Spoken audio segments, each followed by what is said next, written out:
안녕하세요. 이제 30대 후반으로 접어든 주부입니다. 제가 이곳에 사연을 드리는 건 시댁을 고발하기 위해서인데요. 시댁 생각만 하면 잠이 오지 않을 정도로 가슴이 벌렁벌렁 거릴 때가 있었죠. 어디 가서 자랑할 만한 일도 아니고 소문낼 일도 아닙니다. 평생 가슴에 묻으려고 했지만 오늘 큰마음 먹고 채널 애청자분들에게 공개를 할까 합니다. 전 30대 초반에 지금의 남편을 만나 결혼을 하게 됐어요. 아는 언니의 소개로 만난 남편은 사람이 수더분하고 진솔한 모습이었습니다. 화물 트럭을 운전하고 있었는데 자신의 직업에 대해서도 자부심을 갖고 성실하게 일을 하는 사람이었죠. 처음에는 오빠 동생 사이로 지내다가 남편의 고백으로 교제를 시작했고 결혼까지 꼴이 나게 됐습니다. 남편 하나만 보면 100번 결혼을 잘했다는 소리를 들을 수 있었을 겁니다. 워낙 사람이 성실하고 착했으니까요. 하지만 여러모로 좋지 않은 시댁 형편이 제 마음을 꺼림칙하게 만들었죠. 우리가 결혼을 약속하고 한창 결혼 준비에 바빴을 때였어요. 결혼 준비라는 게 하나부터 열까지 다 돈이 들어가는 일이잖아요. 특히 신혼집 문제는 말할 것도 없었고요. 자신의 트럭을 사서 10년이나 쉬지 않고 일한 남편은 돈을 모았어도 한참 모았어야 합니다.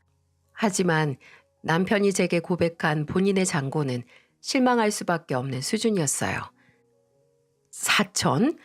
아니 10년이나 뼈 빠지게 일을 했는데 4천밖에 없다고? 그럼 이 돈으로 어떻게 우리가 살 집을 구한다는 거야? 그렇지. 너무 모자라긴 하지. 미안해 지선아. 너도 알다시피 우리 집 형편이 좀 그렇잖아. 집에 들어가는 돈이 많아서 그렇게 됐어. 집 문제는 좀 더 고민을 해보자. 그 사람의 씁쓸한 고백에 허탈감이 들 수밖에 없었어요.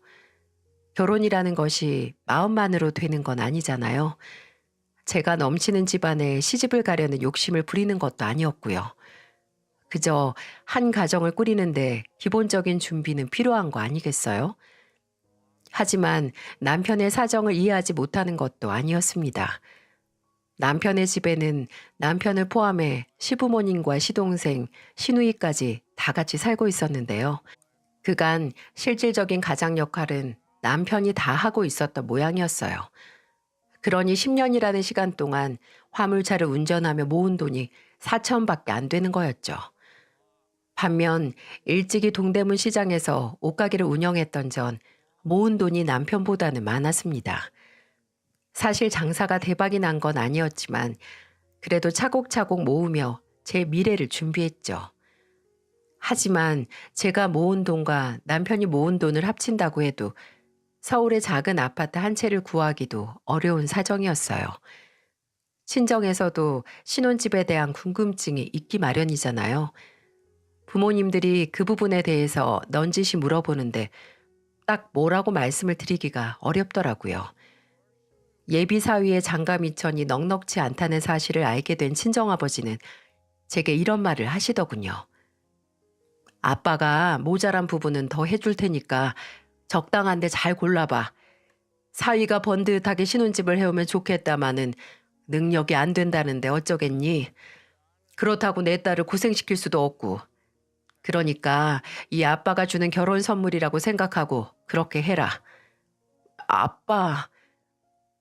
아빠의 배려에 눈시울이 뜨거워졌어요. 시집가는 딸에 대한 아쉬움과 사랑이 고스란히 전달됐어요. 그동안 금쪽같이 키운 딸을 다른 남자한테 주려니까 얼마나 아까우셨겠어요. 거기에다 금전적인 도움까지 주신다고 하니까 제 마음이 편치만은 않더라고요.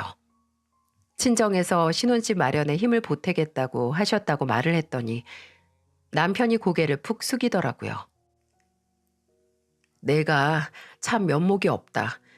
귀한 딸을 데리고 가는데 돈까지 없으니 지선아 여러모로 미안해. 됐어. 이제 잘 사는 모습 보여드리면 되는 거지. 너무 마음 쓰지 마. 그래도 마음이 좀 그렇네. 내가 열심히 해서 그 돈 다 갚아드려야지. 아, 이럴 게 아니라 장인어른한테 감사 인사를 드려야겠다. 감사 인사? 어, 사람이 면목이 있어야지. 장인어른이 이렇게까지 도움을 주시는데 입 닫고 가만히 있으면 되겠어? 식사라도 하면서 감사 인사를 해야지. 남편은 친정아버지의 마음이 무척 고마웠나 봅니다. 굳이 아버지를 찾아가서는 감사 인사를 전하더군요. 아버님, 저희 신혼집 구하는데 도움을 주신다고 들었습니다. 제가 부족한 게 많아서 많이 서운하시죠? 죄송합니다, 아버님. 아니야, 그런 생각 가질 필요 없어. 사람마다 환경은 다를 수 있으니까 미안해할 필요는 없어. 자네가 성실하고 열심히 한다는 건 잘 알고 있으니까 그거면 됐네. 정말 고마우면 지선이 울리지 말고 잘해줘. 당연하죠, 아버님. 평생 지선이한테 잘하면서 행복하게 잘 살겠습니다. 남편이 아버지에게 넋죽 엎드려 절을 하더군요. 엉뚱하면서도 씩씩한 예비사위의 모습에 아버지도 너털 웃음을 터뜨리셨어요. 그런 우여곡절 끝에 우린 결혼을 했습니다. 친정에서 해준 1억과 남편과 제 돈을 합치고 대출을 조금 받으니까 그래도 살만한 아파트를 장만할 수 있었어요. 은행 빚은 있었지만 그거야 살면서 조금씩 갚아가면 됩니다. 남편은 여전히 성실했고 제가 운영하고 있는 동대문 매장도 경기를 타긴 하지만 여느 직장인보다는 괜찮았어요. 그렇게 남편과 행복한 미래를 그리며 새로운 인생을 시작하게 되었죠. 시부모님들은 제게 비교적 잘해주셨어요. 특히 시아버지는 무뚝뚝한 편이었지만 처음 만난 며느리가 무척 좋으셨나 봐요. 요즘 말로 츤데레라고 하잖아요. 무심한 척 은근슬쩍 챙겨주는 그런 매력 말입니다. 저희 시아버님이 딱 그런 분이셨어요. 예를 들면 이랬어요. 시부모님과 식사를 하는 자리에선 맛있는 음식을 슬며시 제 앞으로 옮겨주신다던가 식사를 마친 아버님이 일부러 주방으로 가시더니 손수 식혜를 떠선 제게 가져다 주시기도 했죠. 그 모습에 놀란 시어머니가 그런 아버지를 보면서 한마디를 합니다. 아이고, 평생 부엌에는 발도 딛지 않은 양반이 웬일이유? 참네, 며느리가 좋긴 좋은가 봐. 쌤이다 나네 내가. 시어머니의 볼멘 소리가 신경이 쓰이긴 했지만 제가 낯선 이 집안에서 예쁨을 받는다는 게 기분이 참 좋더라고요. 시댁에 대한 막연한 두려움을 차츰 걷어낼 수 있었고요. 시어머니도 마찬가지였습니다. 좀 퉁명스러운 부분이 없지 않았지만 제게 어려운 시집살이를 시킨다거나 잔소리를 하시는 일은 드물었어요. 그렇게 시댁 식구들과 적응을 하면서 나름 만족스러운 신혼생활을 이어가고 있었습니다. 그런데 결혼한 지 꼭 석 달이 지나고 난 뒤 시어머니가 제게 이런 요구를 하시더군요. 내가 너한테 말을 안 해서 그렇지 없는 살림에 우리 성혁이를 키우느라 얼마나 힘들었는지 아니? 저 양반은 술독에 빠져 사느라 집안일을 신경도 안 쓰지. 나만 바라보고 있는 애들이 셋이나 되잖아. 그래도 성혁이가 장남이니까 과자 하나가 가더라도 성혁이 입에 더 가지 않았겠어? 어휴, 어머니가 참 힘드셨겠어요. 힘들었지. 힘들고 말고. 애 셋을 키우면서 남의 집 일까지 했으니 얼마나 힘들었겠냐. 그래도 내가 이 악물고 살아서 성혁이가 저만큼 밥벌이하고 사는 거야. 지선이 너 나한테 정말 잘해야 한다. 내가 희생했기 때문에 네가 혜택 보고 살잖니. 네? 혜택이요? 혜택이지 그럼. 성실하고 착한 남편 만나는 게 어디 쉽니? 딴 집들은 어떻게 사는지 대문 두드려서 확인해봐라. 다 속썩이는 남편 때문에 못 죽어서 산다고 할걸? 그래도 내가 우리 성혁이를 착하고 바르게 키우는 바람에 네가 혜택을 보고 사는 거지. 안 그러니? 아, 네, 그러네요, 어머니. 어머니 덕분에 제가 혜택을 보고 사네요. 그렇지? 너 그거 절대 잊으면 안 된다. 네, 어머니, 잊지 않을게요. 그래서 말인데, 넌 어떻게 시어머니한테 용돈 한 번을 붙이질 않니? 네? 용돈이요? 그래, 이제 결혼하고 가정을 꾸렸으면 부모님한테 용돈도 주고 챙길 생각을 해야지. 안 그래? 아, 그러네요. 죄송해요. 어머니 제가 거기까진 생각을 하지 못했어요. 그래, 그럴 순 있어. 하지만 이렇게 훌륭한 남편을 키워주셔서 감사합니다. 하는 마음을 표현할 줄도 알아야지. 며느리 본 내 친구들 얘기를 들어보면 한 달에 100만 원을 보냈다느니 200만 원을 보냈다느니 아주 아들 며느리 자랑에 침이 마를 새가 없어. 그럼 그런 말을 들은 네 시애미가 주눅이 들겠어? 안 들겠어? 주눅이 좀 드실만 하네요. 그렇지. 내가 꼰대 소리 안 들으려고 가만히 있어서 그렇지. 나 솔직히 좀 서운했다. 똑똑한 네가 그런 것쯤은 알아서 척척 챙겨줄 줄 알았지.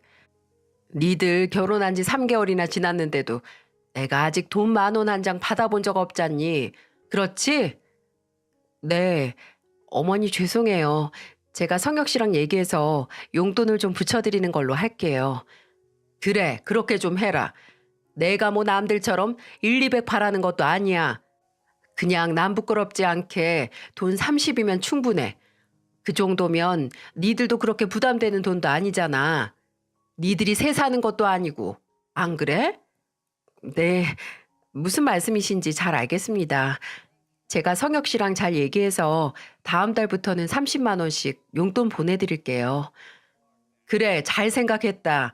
그럼 내 그렇게 알고 있으마. 네, 어머니 들어가세요. 결국 시어머니가 원하시는 건 한 달에 30만 원씩 꼬박꼬박 달라는 말씀이었어요. 조금 당황스럽긴 했지만 어른들에게 그 정도의 용돈을 드린다는 게 큰 거부감이 들진 않았어요. 어머니의 말씀처럼 이제 결혼을 했으니 자식들한테 주기만 했던 부모님을 살필 줄도 알고 들여다볼 줄도 알아야 한다고 생각했으니까요.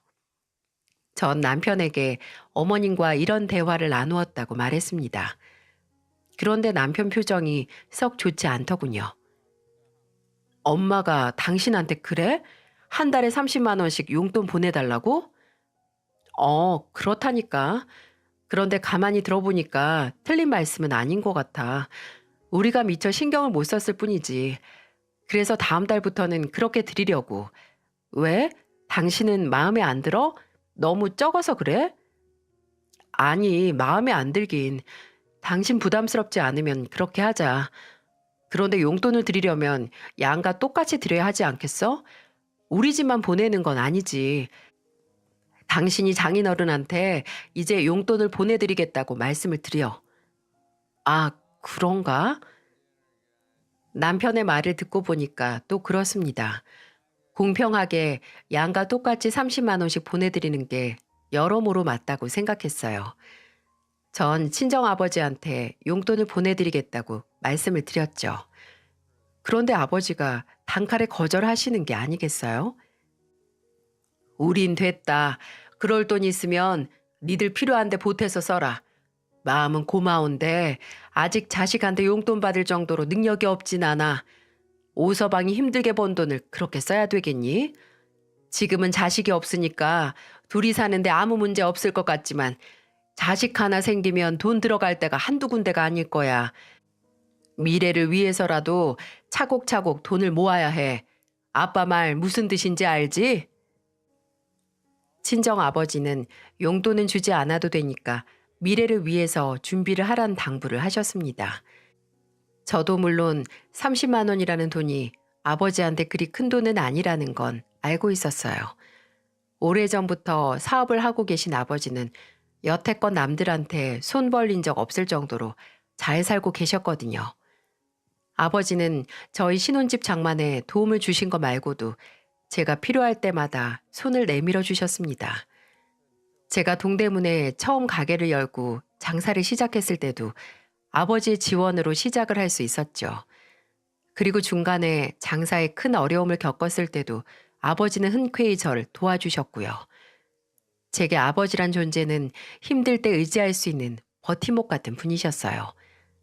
그렇게 생각하니 시어머니의 노골적인 용돈 요구가 좀 낯설게 느껴지더군요. 하지만 남편 입장도 있으니까 굳이 티를 내지 않고 속으로만 생각을 했죠.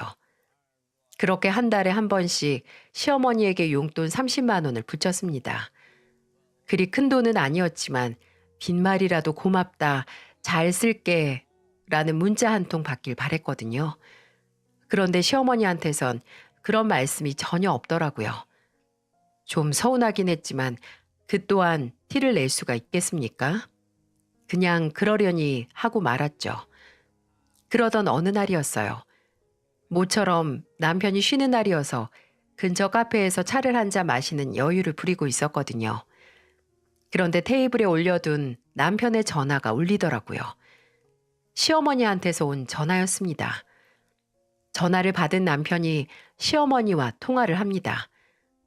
전 귀를 쫑긋 세우고 대체 무슨 말씀을 하시는지 통화 내용에 집중했죠. 엄마, 무슨 일이에요? 예, 성혁아. 엄마가 돈이 급하게 필요한데 너 여유 있으면 엄마한테 300만 보내라. 300? 갑자기 300은 왜요? 이유는 묻지 말고 보낼 수 있어, 없어? 그것만 말해. 아, 무슨 일인지 말을 해야 돈을 보내든 말든 하죠. 대체 갑자기 300이 왜 필요한데요? 아휴, 다른 게 아니라 너 내가 매달 나가는 동창 모임 알지? 거기에서 5박 6일로 베트남 여행을 가기로 했는데 회비가 300쯤 돼. 그런데 너도 알다시피 엄마가 동창회 총무 아니냐. 돈 없다고 그런 모임에 빠지면 총무가 모양 빠지잖아. 그러니까 이번에 네가 효도한다고 생각하고 엄마한테 300만 보내라. 네? 그러니까 해외여행 가시느라고 300이 필요하단 거예요? 그래, 내가 손 벌릴 사람이 너밖에 더 있니? 학원 다니는 성훈이한테 달라고 하겠어. 이혼해서 손가락 빨고 있는 성미한테 달라고 하겠어. 엄마, 아무리 그렇다고 해도 갑자기 300이나 달라고 하시면 어떡해요. 저희가 무슨 돈을 싸들고 사는 것도 아니고. 어머, 얘 말하는 것 좀 봐. 아니 그럼 30평짜리 서울 아파트에 사는 애들이 돈 300도 없니? 넌 엄마한테 돈 쓰는 게 그렇게 아까워? 그런 말이 아니잖아요. 됐다 됐어. 나 원참 뼈 빠지게 아들놈 키워놓았더니 이제 마누라 생겼다고 엄마 괄시하는 것 좀 봐. 됐으니까 끊어. 내 팔자에 무슨 해외여행이겠니? 끊어. 시어머니가 냉정하게 전화를 끊어버리자 남편은 긴 한숨과 함께 인상을 찌푸렸죠. 수화기에서 흘러나온 말을 대강 들어보니까 무슨 상황인지 파악이 되더라고요. 왜? 어머니가 해외여행을 가시겠대? 그래서 돈이 필요하시대? 어, 잊을만 하면 자꾸 돈 얘기를 꺼내서 미치겠네, 진짜. 그래, 원래 어머니가 당신한테 돈 얘기를 자주 꺼내셨어? 어, 옛날부터 그랬어. 내가 급여를 받는 날을 기억하고 있다가 꼭 뭐가 필요하다면서 돈을 달라고 하셨거든. 그런데 그게 엄마뿐만이 아니라 성훈이도 성미도 나만 보면 돈 달라는 소리밖에 하지 않았어. 그것 때문에 나름대로 스트레스를 많이 받고 있었거든. 이제 결혼을 했으니까 좀 덜 할 거라고 생각했는데. 남편의 말은 다소 충격적으로 다가왔어요. 시어머니는 남편이 돈을 벌기 시작할 때부터 이런저런 핑계를 대며 돈을 요구했고 남편은 엄마의 일이니까 최대한 그 요구를 들어주었다는 거였죠. 하지만 적게는 몇만 원에서 많게는 몇백만 원까지 수시로 돈을 달라고 하시는 통에 남편은 돈을 모을 새가 없었다는 겁니다. 더구나 공무원 준비를 하는 남동생의 학원비를 대는 것도 모두 남편의 몫이었다는 거였죠. 돈을 버는 형이 동생의 뒷바라지를 할 수 있다고 쳐도 이게 몇 년간 이어지고 있다면 문제가 맞습니다. 남편이 뺀질뺀질 공부는 뒷전이고 당구장이나 들락날락거리는 동생에게 잔소리도 해봤지만 돌아오는 건 시어머니의 핀잔뿐이었다는 거죠. 괜히 동생 주눅 드니까 잔소리하지 말고 애 용돈이나 넉넉히 주라는 말만 들었답니다. 뿐만 아니라 여동생이 이혼을 하고 나서는 남편의 어깨가 더 무거워졌어요. 혼전 임신으로 20대 초반에 결혼한 신우이는 결혼 5년 만에 파경을 맞았습니다. 이혼 사유는 신우이가 남편 몰래 남자를 만났다가 그만 걸려버리고 만 것이었죠. 당연히 남편 쪽에선 이혼 소송을 걸었고 신우이는 위자료까지 물어야 하는 상황까지 오고 만 것이었죠. 외도를 하다가 소박을 맞은 신우이는 애 하나까지 달고 본가로 쫓겨왔습니다. 딸을 가엾게 여긴 시어머니는 오빠가 돼선 상처를 입은 여동생을 챙겨야 하지 않겠냐며 시누이가 물어야 할 위자료와 작은 오피스텔이라도 하나 구해달라고 강요에 가까운 부탁을 했다죠. 남편은 가족들의 등살에 못 이겨서 시누이의 위자료는 물론 오피스텔 보증금과 세를 2년 동안이나 대신 부담해 줬답니다. 다행히 애를 혼자 키우지 못하겠다는 시누이의 변덕 때문에 본가에 들어와서 살게 됐지만 남편은 이혼한 시누이를 위해 2년 동안 수천만 원이나 써야 했다는 거였죠. 남편이 시댁 식구들 때문에 돈을 모으지 못했다는 건 어렴풋이 짐작하고 있었는데 자세하게 들어보니까 이건 정말 심각하더라고요. 나도 너무 힘들었어. 하지만 장남이라는 책임감 때문에 쉽게 벗어던지질 못했지. 결혼을 하고 나서는 좀 덜하지 않을까 싶었는데 엄마는 여전히 내가 돈줄로만 보이나 봐. 남편의 허탈한 목소리에 제 마음까지 아프더라고요. 가족이라는 이름으로 갈치에 가까운 책임감을 감내야 했으니 얼마나 힘들었겠어요. 하지만 전 남편의 길을 죽이고 싶지 않았어요. 당신은 가족을 위해 당신 나름대로 최선을 다했잖아. 그럼 된 거야. 정말 대단한 일을 했어. 아마 나였으면 절대 하지 못했을 거야. 당신 진짜 대단해. 대단하긴 미련한 거지. 여보, 우리 너무 그렇게만 생각하지 말고 마지막으로 이번 어머니 해외여행은 보내드리자. 그 정도쯤은 해드릴 수 있을 것 같아. 그리고 이제 또 가족끼리 무리한 요구를 한다면 그땐 거절을 하는 거야. 어때? 여보. 남편은 미안한 표정으로 절 바라보더군요. 자꾸 시댁과 돈 문제가 얽히니까 미안하다는 생각이 드는 모양이었어요. 전 한껏 처진 남편의 어깨를 토닥여 주었어요. 그동안 남편이 얼마나 힘들었을지 생각하니까 괜히 저까지 서글퍼지더라고요. 남편은 제 말대로 시어머니에게 300을 보내드렸어요. 이번이 진짜 마지막이라고 생각하면서 입 꽉 깨물고 보내드렸대요. 전 그런 남편에게 잘했다고 격려를 해주었어요. 해외여행을 다녀오셔서 그런 건지 한동안 시어머니는 남편이나 저에게 돈을 요구하시진 않았습니다. 시동생과 시누이도 마찬가지였고요.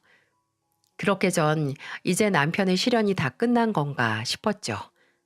하지만 제 예상은 보기 좋게 빗나가고 말았습니다. 어느 날 집으로 택배가 한 상자 왔는데 시어머니에게서 온 택배였어요.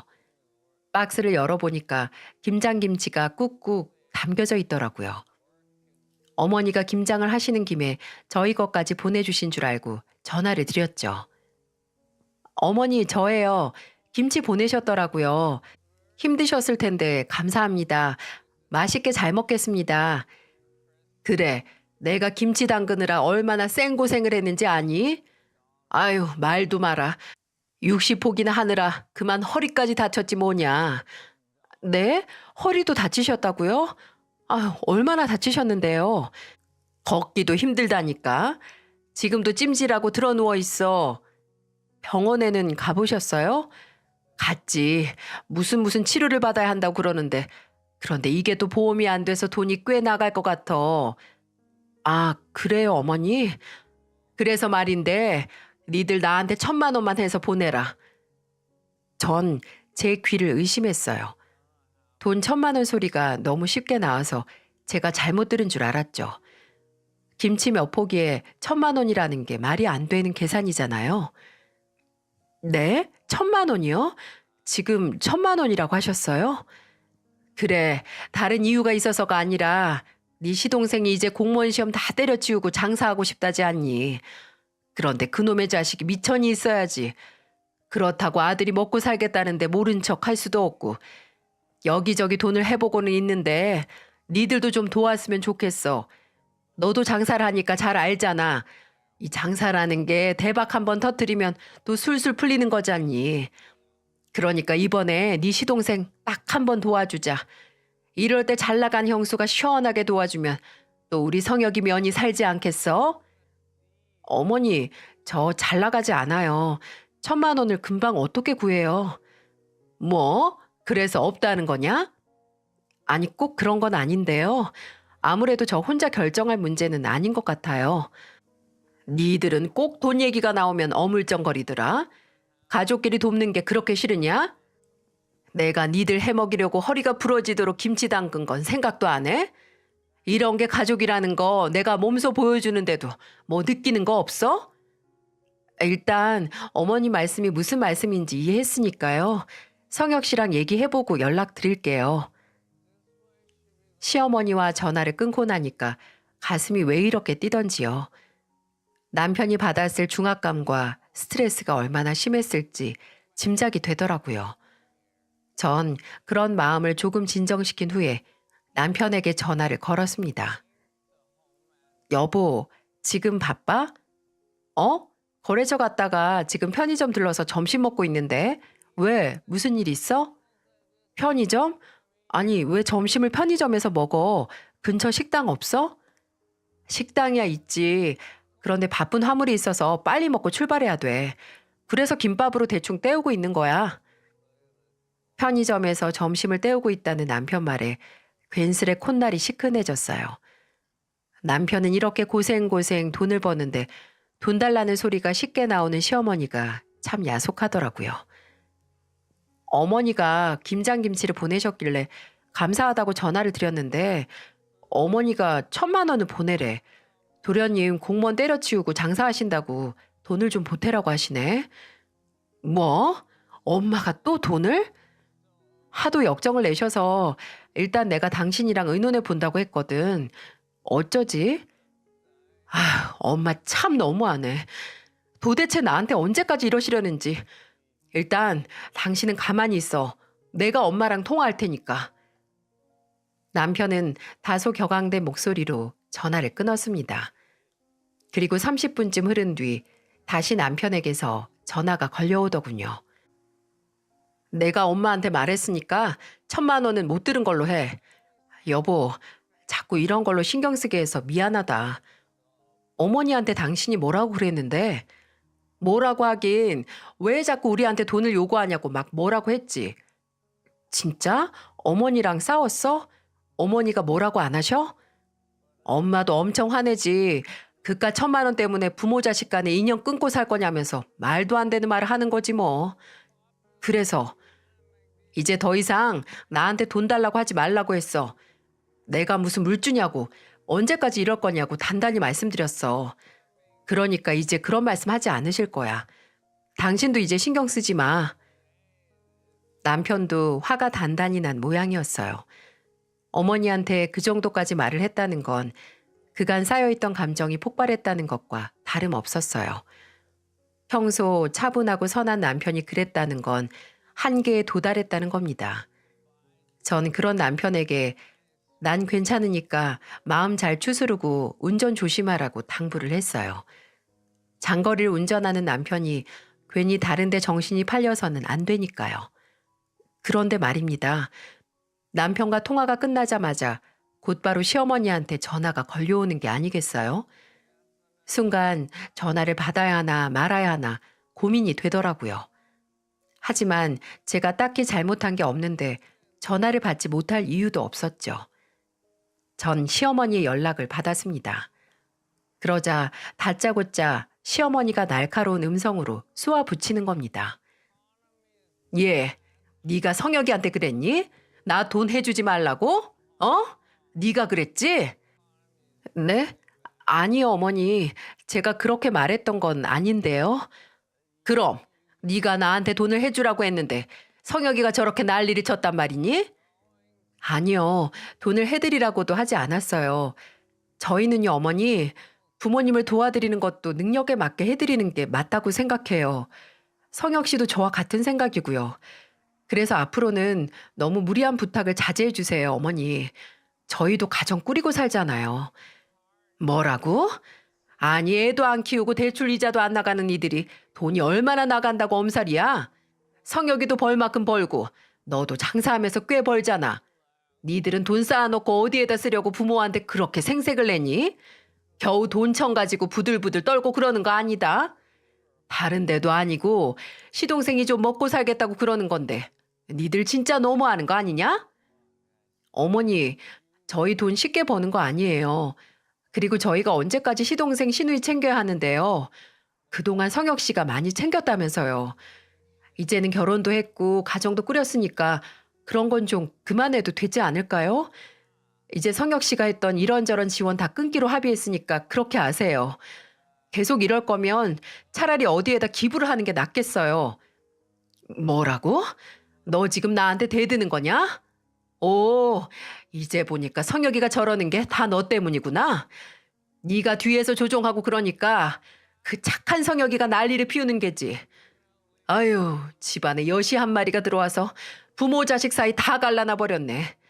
너, 내가 분명히 말하는데 내가 말한 돈 어떻게 해서든 보내라. 그렇지 않으면 정말 너희들이랑 인연 끊고 살 테니까 내 말 허투루 듣지 말고 꼭 돈 보내. 알겠니? 돈이요? 네, 돈 보낼게요.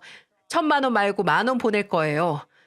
이제 저희 김장김치도 안 먹기로 했습니다. 어머니가 보내신 택배 다시 반품 보낼 테니까 어머니나 맛있게 드세요. 어머니 아드님이 김치 꼭 반품하래요. 반품 택배비 10,000원 포함해서 같이 보낼게요. 뭐라고? 너 정말 정신이 어떻게 됐니? 전화 통화였는데도 시어머니가 길길이 뛰는 모습이 그려지더라고요. 하지만 전 일부러 더 강하게 말씀을 드렸습니다. 이번 기회에 확실하게 해두지 않으면 시어머니는 남편과 저를 계속 괴롭힐 거란 생각이 들었거든요. 니들 무슨 천벌을 받으려고 부모한테 이러니? 그깟 돈 싸들고 천년만년 살 거야? 이 세상에 가족보다 더 중요한 게 어딨다고 이런 식으로 막 나가는 거냐? 솔직히요, 막 나간 건 어머니 같아요. 부모라면 자식이 힘들게 번 돈을 그런 식으로 막 쓰진 않을 것 같거든요. 어머니는 성혁 씨를 돈 벌어서 갖다 바치라고 낳고 기르셨어요? 왜 도련님이랑 아가씨한테는 그런 소리 하지 않으면서 죄 없는 장남한테만 그러시는 거예요? 뭐라고? 성혁이가 네 아들이냐? 내 아들이야. 내가 배 아파서 낳고 고생고생해서 기른 내 아들이라고. 그런 아들한테 조금 도움받는 게 그렇게 큰 죄냐? 네, 제가 보기엔 죄입니다. 아무튼 제가 드릴 말씀은 여기까지예요. 앞으로 이런 일로 전화하지 마세요. 제가 시어머니와 이런 식으로 말싸움을 할 줄은 몰랐습니다. 하지만 도가 지나친 시어머니 행태를 가만히 두고 볼 수만은 없었어요. 이렇게 해서라도 남편의 고통을 덜어주고 싶었습니다. 설령 못된 자식이 된다고 한들 어쩌겠어요. 부모 자식 간의 인연이 끊어진다고 해도 아닌 건 아니라고 생각했습니다. 전 집에 돌아온 남편에게 시어머니와 한바탕 한 이야기를 하나도 빠짐없이 얘기해 주었어요. 그러자 남편이 오히려 제게 미안하다고 사과를 하더라고요. 여보, 정말 내가 면목이 없다. 장인어른한테 당신 행복하게 해주겠다고 철석같이 약속을 했는데 너무 미안해. 갑자기 여기서 아빠 이야기를 왜 해? 난 당신이랑 결혼한 거 후회 안 해. 어머님 일은 별개의 문제지. 내가 좀 심했나 싶기도 하고. 아니, 아주 잘했어. 나도 이제 엄마 얼굴 안 보고 살아도 돼. 이번 기회에 이 악순환을 끊지 않으면 난 아마 평생 시달리면서 살게 될 거야. 잘했어. 남편은 차라리 잘 됐다면서 혹시 제가 마음의 짐이라도 가지고 있을까봐 절 먼저 생각해 주더군요. 그만큼 남편의 각오는 남달랐어요. 정말 시댁과의 인연을 싹둑 잘라버릴 기세였습니다. 그렇게 그 난리법석이 있은 후에 나흘쯤 지났을까요? 이번엔 이혼한 시누이에게서 문자 한 통이 오더라고요. 언니, 혹시 시간 되세요? 드릴 말씀이 있는데 시간 좀 내주세요. 또 무슨 말을 하려나 싶더라고요. 저와 껄끄러워져 버린 시어머니 대신 말을 전하려는 것처럼 보였습니다. 그래서 시누이와 약속을 하고 약속 장소에 나갔죠. 올케 언니, 내가 엄마 대신 사과할게요. 엄마가 옛날에 하도 빡빡하게 살아서 맨날 돈돈거리긴 해요. 엄마가 성훈이 장사미천 보태달라고 했다면서요. 제가 그 말을 듣고 엄마한테 얼마나 뭐라고 했는지 알아요? 그간 엄마 때문에 오빠가 힘들었다는 것도 알아요. 제가 이제부터 엄마 단속 잘할 테니까 언니가 좀 이해해요. 이건 이해할 일이 아닌 것 같아요. 그저 어머니가 좀 바뀌길 바랄 뿐이에요. 그럼요. 언니 말이 100번 맞죠. 그런데 언니, 엄마 일은 그렇다 치고요. 솔직히 제가 오빠한테 부탁할 게 하나 있었거든요. 그런데 갑자기 엄마가 사고를 치는 바람에 부탁을 하기가 좀 애매해졌단 말이에요. 부탁이요? 무슨 부탁인데요? 언니, 오해하지 말고 들어주세요. 제가 1년 동안 네일 아트 배운 거 알고 있죠? 이번에 창업 자금 대출 받아서 조그만 네일샵을 하나 해볼까 하는데 이게 대출을 받아도 돈이 좀 빠듯해요. 그래서 오빠한테 돈 부탁을 좀 하려고 했는데 엄마가 딱 사고를 쳐버린 거예요. 언니, 그래서 말인데 언니가 오빠랑 상의를 해서 저한테 2천 정도만 융통해 줄 수 있겠어요? 뭐라고요? 아니, 아가씨, 그게 지금 저한테 할 말이에요? 제가 왜 시어머니와 다퉜는지 몰라서 이래요? 알죠. 아는데 그래서 부탁을 좀 하는 거잖아요. 참, 이 집 사람들 정말 답이 없더군요. 전부 다 자기들 생각뿐이었어요. 이러니 남편 우라통이 터지지 않고 백입니까? 아가씨, 그런 소리 하려거든 당장 돌아가세요. 어머니께도 분명히 말씀드렸지만 이제 시댁과 관련된 지원은 절대 하지 않기로 했어요. 아가씨까지 포함해서 말이에요. 에이, 아무리 그래도 가족끼린 그러면 안 되는 거잖아요. 그러지 말고 다시 한번 생각해 봐줘요. 나한테는 진짜 중요한 일이라니까요. 더 이상 할 말이 없네요. 이만 일어날게요. 전 얼굴에 철판을 깐 시누이를 남겨두고 그 자리에서 벌떡 일어났습니다. 사람들이 정말 너무하다 싶더라고요. 대체 전생의 남편은 이들한테 무슨 빚을 졌길래 이렇게 당하고만 살았는지 참 마음이 무거웠습니다. 하지만 시댁 식구들의 집요함은 거기서 그치지 않았어요. 시어머니가 남편에게 전화를 걸어서 당신이 남편을 낳고 기른 비용을 정산해서 보내라고 했다더군요. 남편은 그런 어머니에게 아이를 낳았으면 잘 기르는 것은 당연한 의무라고 맞섰답니다. 시어머니의 억지에 남편은 더욱 강하게 나왔고 결국 두 사람의 사이는 더 멀어져 버리고 말았죠. 공무원 시험을 때려치우고 장사를 하겠다는 시동생도 가만히 있질 않았습니다. 이건 저도 남편에게 나중에 들은 얘긴데요. 시동생이 남편에게 카드 대금이 밀렸다며 250만 원 해달라고 부탁을 하더랍니다. 당연히 남편은 그런 시동생에게 불같이 화를 냈고 곧바로 전화번호를 바꿔버렸대요. 정말 말 그대로 지긋지긋하다는 생각이 들더라는 겁니다. 그 뒤로 남편은 정말 시댁과의 인연을 끊고 살았어요. 시부모님 생신에도 혹은 명절까지도요. 마치 원래 가족이 없는 사람처럼 시댁과 전혀 교류를 할 생각을 하지 않더라고요. 남편의 그런 단호한 태도 때문에 마음이 놓이면서도 또 한편으로는 좀 미안하기도 하더라고요. 괜히 저 때문에 가족과의 인연을 끊고 사는 게 아닌가 싶은 생각이 들었죠. 그렇게 3년이 지난 지금까지도 저희 부부는 시댁과 아예 연락을 끊고 살았습니다. 지금은 시누이나 시동생이 뭘 하고 사는지도 모르겠어요. 지난주였던가요? 남편과 함께 맥주를 마시며 두런두런 얘기를 나누다가 남편에게 괜찮은지 제가 넌지시 물었죠. 그러니까 남편이 이렇게 대답을 하더군요. 솔직히 불효자가 된 것 같아서 마음이 편하진 않았어. 그런데 자식 등골 빼먹는 게 목적인 사람이 엄마라는 생각이 들지 않더라고. 그런데 당신한테 고백할 게 하나 있기는 해. 고백? 무슨 고백? 뭔데? 실은 아버지하고는 연락을 하고 지냈어. 아버지가 올 초부터 고향으로 내려가셔서 작게 농사를 짓고 사시더라고. 아버지도 엄마의 집착 때문에 더 이상 같이 살기 싫으시대. 지난주에는 아버지 만나서 식사도 했어. 아, 그랬구나. 잘했어. 아버님이 무슨 죄가 있어. 이제라도 우리가 좀 챙겨드리자. 그게 좋겠어. 당신이 그렇게 생각해주면 나야 고맙지. 남편 마음이 어떨지 진짜 속내는 저도 잘 모릅니다. 하지만 분명한 건 남편이 가족들에게 받은 상처는 무척 깊었고 그 상처가 치유되기까지 얼마의 시간이 더 걸릴지는 저도 확신할 수 없다는 거죠. 그래서 사실 이 사연은 아직 진행형입니다. 잘못을 뉘우친 시어머니와 극적으로 화해할 수도 있고, 그게 아니면 영원히 남남처럼 지낼 수도 있겠죠. 하지만 멀어진 시댁 식구들과의 사이가 쉽게 봉합될 것 같진 않습니다. 남편은 정말 오랜만에 평화와 안식을 찾았거든요. 밖으로 새질 않아서 그런지 남편의 수입은 전보다 훨씬 늘었고, 제가 운영하는 매장도 매출이 점점 늘고 있습니다. 그리고 지금 제 뱃속에서 세상에 나올 준비를 하고 있는 아이를 생각한다면 더욱 그럴 겁니다. 이 이야기의 결론이 어떻게 될진 모르겠지만 솔직히 저는 지금 이 상태가 너무 만족스럽습니다.